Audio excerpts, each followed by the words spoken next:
Hello guys, ఇవాళ film making లో ఒక డిఫరెంట్ స్టైల్ ఆఫ్ మేకింగ్ గురించి మాట్లాడుకుందాం. ఒక ప్లేస్ లో ఒక ఆటో అండ్ బైక్ కి యాక్సిడెంట్ అయింది అనుకుందాం. అప్పుడు ఆటో డ్రైవర్ ఆ యాక్సిడెంట్ గురించి ఒక వర్షన్ చెప్తాడు, బైక్ అతను చెప్పేది ఇంకో వర్షన్, సైడ్ లో చాయ్ తాగే వ్యక్తి చెప్పేది ఇంకో వర్షన్. ఇలా అందరూ నిజం చెప్తున్నట్టుగా అనిపిస్తుంది, కానీ నిజం ఒక్కరికి కూడా పూర్తిగా తెలియదు. జరిగింది ఒక్కటే ఇన్సిడెంట్ అయినా వేర్వేరు మనుషులు దాన్ని పూర్తిగా వేరే విధంగా ఎక్స్ప్లెయిన్ చేస్తారు. ప్రతి ఒక్కరూ తమ వర్షన్ నే నిజం అనుకుంటారు, అది నిజమని మిగతా వాళ్ళని నమ్మేలా చేస్తారు కూడా. కానీ అబ్సల్యూట్ ట్రూత్ అనేది వాళ్ళు చెప్పిన దానిలో అస్సలు ఉండదు. దీన్నే రోషమాన్ ఎఫెక్ట్ అంటారు. ఈ కాన్సెప్ట్ ని ప్రపంచానికి ఇంట్రడ్యూస్ చేసింది అకిరా కురోసావా అనే జపనీస్ లెజెండరీ ఫిల్మ్ మేకర్. ఒకసారి అతనికి ఒక డౌట్ వచ్చింది, హ్యూమన్ మైండ్ బయట జరిగే ట్రూత్ ని రికార్డ్ చేస్తుందా లేక మనకి కన్వీనియంట్ గా అనిపించిన వర్షన్ ని రీక్రియేట్ చేస్తుందా అని. ఈ ఒక్క క్వశ్చన్ మీద అతను ఒక కంప్లీట్ సినిమా స్టైల్ రెవల్యూషన్ చేశాడు. కురోసావా 1915 లో రోషమాన్ అనే ఒక సినిమాని డైరెక్ట్ చేశాడు. ఇందులో స్టోరీ సింపుల్ గా ఉంటుందని అనుకుంటారు, కానీ ఇది ఒక సైకలాజికల్ మేజ్. ఈ మూవీ ప్లాట్ ఏంటంటే, ఒక అడవిలో ఒక సామురై మర్డర్ జరుగుతుంది అండ్ తన వైఫ్ ని రేప్ చేస్తారు. ఆ ఇన్సిడెంట్ గురించి కోర్ట్ కి 4 వర్షన్స్ వస్తాయి. ఫస్ట్ బ్యాండిట్ వర్షన్, ఇతను తనే హీరో అన్నట్టుగా భావిస్తాడు. ఇతనే సామురై వైఫ్ ని రేప్ చేస్తాడు. తర్వాత సామురై వైఫ్ ఇలా అంటుంది, బ్యాండిట్ అండ్ సామురై ఫైట్ చేసుకుని ఒక్కరే బ్రతకాలి అని చెప్తుంది. దాంతో నేను సామురైని హత్య చేశాను అని బ్యాండిట్ అంటాడు.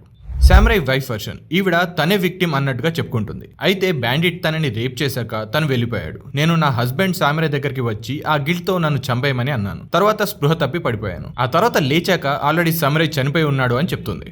డెడ్ సామురై స్పిరిట్ వర్షన్, చనిపోయిన సామురై ఆత్మ ఒకరి బాడీలోకి వెళ్లి ఆ స్పిరిట్ వర్షన్ లో చెప్తుంది, రేప్ జరిగాక నా వైఫ్ బ్యాండిట్ తో నన్ను చంపమంటుంది. కానీ బ్యాండిట్ ఒప్పుకోకపోవడంతో వైఫ్ పారిపోయింది. తర్వాత బ్యాండిట్ కూడా వెళ్ళిపోయాడు. ఆ గిల్ట్ భరించలేక నేనే సూసైడ్ చేసుకున్నాను అని చెప్తాడు. వీళ్ళ ముగ్గురు వర్షన్స్ కాకుండా వుడ్ కటర్ వర్షన్ కూడా ఒకటి ఉంటుంది. యాక్చువల్లీ ఇదంతా దూరంగా ఉండి చూసిన వుడ్ కటర్ ఇంకో వర్షన్ చెప్తాడు. బ్యాండిట్ సామురై వైఫ్ ని రేప్ చేశాక తనని మ్యారేజ్ చేసుకో అంటాడు. అప్పుడు సామురై వైఫ్, మీరిద్దరూ ఫైట్ చేసుకోండి, విన్ అయిన వాళ్ళతో నేను వస్తా అంటుంది. కానీ ఆ ఫైట్ కి సామురై అండ్ బ్యాండిట్ ఇద్దరు ఒప్పుకోరు. కానీ సామురై వైఫ్ ఇద్దరిని రెచ్చగొట్టి ఫైట్ జరిగేలా చేస్తుంది. అలా బ్యాండిట్ సామురైని చంపేస్తాడు. ఇక్కడ సీన్ ఒక్కటే, కానీ 4 వర్షన్స్. ఇక్కడ ఏది నిజం, ఎవరి వర్షన్ నిజం అనేది ఎవ్వరికి తెలియదు. ఎండ్ లో కూడా ఫుల్ క్లారిటీ ఇవ్వరు. ఇలాంటి స్టోరీ ఒక గ్లోబల్ షాక్ అయింది. తర్వాత క్రిటిక్స్ ఈ ఫెనామెనన్ కి ఆ మూవీ నేమే రోషమాన్ ఎఫెక్ట్ అని పేరు పెట్టారు. మన బ్రెయిన్ ఒక వీడియో కెమెరా లాంటిది అయితే కాదు, ఒక అబ్సల్యూట్ పిక్చర్ ఉండడానికి. బ్రెయిన్ ఫుల్ సీన్ ని కాకుండా ఒక వర్షన్ ని రికార్డ్ చేస్తుంది, దాన్ని బ్రేక్ చేస్తుంది, రీసేవ్ చేస్తుంది, ఎడిట్ కూడా చేస్తుంది. ఈ రోషమాన్ ఎఫెక్ట్ అనేది కేవలం సినిమా కాన్సెప్టే కాదు, దీన్ని నిజ జీవితంలో డైలీ చూస్తూనే ఉంటాం. ఈ ఎఫెక్ట్ పుట్టడానికి మన memory, fear, pressure, ego, shame, excitement and other feelings అన్ని కలిసి యాక్చువల్ ట్రూత్ కాకుండా ట్రూత్ కి దగ్గరగా ఉండే ఒక వర్షన్ ని మాత్రమే క్రియేట్ చేస్తాయి. మన వర్షన్ లో మనల్ని మనం గుడ్ గా చూపిస్తాం, మన తప్పు లేనట్టు చెప్తాం. అలాగే వేరే వాళ్ళు కూడా వాళ్ళ వర్షన్ వాళ్ళని గుడ్ గా చూపిస్తారు. ఒక ఇన్సిడెంట్ గురించి ప్రతి ఒక్కరి వ్యూ పాయింట్ వేరే ఉంటుంది, అండర్స్టాండింగ్ అండ్ సైకాలజీ వేరే ఉంటుంది. అండ్ మనం చూసే డైరెక్షన్, డిస్టెన్స్, యాంగిల్, లైటింగ్ కూడా ఒక్కోసారి ఒక సీన్ యొక్క ట్రూత్ ని కంప్లీట్ గా మార్చేస్తుంది. ఇక్కడ వెర్షన్ మారితే స్టోరీ కూడా మారుతుంది. ఇవి అన్ని కలిపి ఏది ట్రూత్ అని తెలియకుండా చేస్తాయి. ఈ రోషమాన్ ఎఫెక్ట్ ని ఇన్స్పిరేషన్ గా తీసుకొని చాలా మూవీసే వచ్చాయి. అందులో ఒక మూవీ వాంటేజ్ పాయింట్. ఈ మూవీలో ప్రెసిడెంట్ పై అటాక్ జరుగుతుంది. సేమ్ బ్లాస్ట్ ని 7 times 7 angles లో చూపిస్తారు. ప్రతి వర్షన్ లో విలన్ వేరేలా కనిపిస్తాడు. అలాగే 2014 లో రిలీజ్ అయిన గాన్ గర్ల్ మూవీలో కూడా ఇదే రోషమాన్ ఎఫెక్ట్ ని యూజ్ చేశారు. ఏమీ అనే ఒక అమ్మాయి మిస్ అవుతుంది అండ్ కేసు ఇన్వెస్టిగేషన్ లో హస్బెండ్ వర్షన్ లో అతను ఇన్నోసెంట్ హస్బెండ్ లాగా కనిపిస్తాడు, వైఫ్ వర్షన్ లో విక్టిమ్ లాగా కనిపిస్తుంది. కానీ లాస్ట్ లో ట్రూత్ కంప్లీట్ గా డిఫరెంట్ గా ఉంటుంది. అండ్ ఇంకో మూవీ వచ్చేసి ది ఇన్విజిబుల్ గెస్ట్. ఇదే మూవీని మన తెలుగులో కొన్ని చేంజెస్ చేసి అడవిశేష్ లీడ్ రోల్ లో ఎవరు అని సినిమా తీశారు. ఇందులో కూడా ఒక మర్డర్ కి సంబంధించి అందులో ఇన్వాల్వ్ అయిన మెయిన్ క్యారెక్టర్స్ పాయింట్ ఆఫ్ వ్యూలో డిఫరెంట్ వర్షన్స్ చెప్తూ స్టోరీ నరేట్ చేస్తారు. అండ్ ఇందులో కొంచెం థ్రిల్ ని యాడ్ చేయడం కోసం జరగని కొన్ని ఇన్సిడెంట్స్ ని కూడా జరిగినట్టుగా చెప్తారు.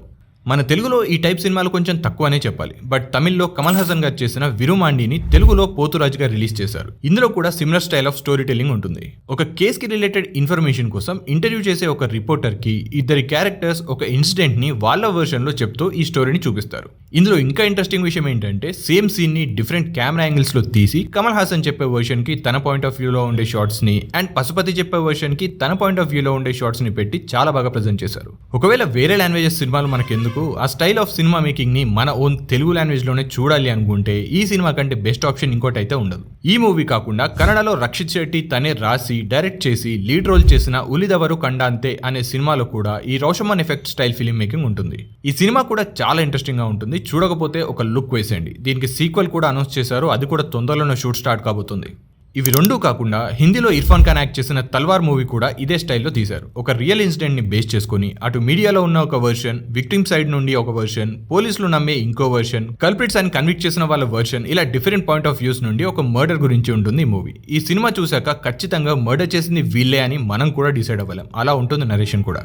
దీంతో పాటు హిందీలోనే ఇత్తెఫాక్ అని సిద్ధార్థ్ మల్హోత్రా, అక్షయ్ ఖన్నా అండ్ సోనాక్షి సిన్హా యాక్ట్ చేసిన ఇంకో మూవీ కూడా ఉంటుంది. ఇది కూడా చాలా మంచి థ్రిల్లర్ ఫిలిం అండ్ రోషమన్ స్టైల్లో క్రైమ్ ఇన్వెస్టిగేషన్ కూడా ఉంటుంది. బట్ ఈ సినిమా చాలా తక్కువ మందికే తెలుసు. ఇన్ కేస్ చూడకపోతే ఒక లుక్ వేసేయండి, బాగుంటుంది. జనరల్ గా డైరెక్టర్స్ రోషమన్ ఎఫెక్ట్ రావడానికి కొన్ని టెక్నిక్స్ యూస్ చేస్తారు. కెమెరా యాంగిల్ షిఫ్ట్ చేయడం, కలర్ టోన్ మార్చడం, అంటే flash backs, memories, fake scenes ని స్పెషల్ కలర్ లో చూపించడం, రియాలిటీని నేచురల్ కలర్ లో చూపించడం. ఇలా కొన్నిసార్లు డైలాగ్స్ వల్ల కూడా రోషమాన్ ఎఫెక్ట్ కనిపిస్తుంది. ఎవరి మైండ్లో ఏ గిల్ట్ అండ్ ట్రూత్ ఉందో దాన్ని బట్టి బ్యాక్గ్రౌండ్లో వచ్చే వాయిస్ అండ్ డైలాగ్స్ వల్ల సీన్ మీనింగే మారిపోతుంది. చాలా మంది డైరెక్టర్స్ ఈ స్టైల్ని ఎక్కువగా ఇష్టపడతారు, ఎందుకంటే సస్పెన్స్ చాలా ఎక్కువగా ఉంటుంది. ఆడియన్స్ గెస్ చేయలేరు ఏది నిజం ఏది అబద్ధం అని. ఇలాంటి కథల్లో హీరో కాదు అండ్ విలన్ కాదు. ప్రతి ఒక్కరికి వాళ్ళ ఓన్ వర్షన్స్ ఉంటాయి అంతే.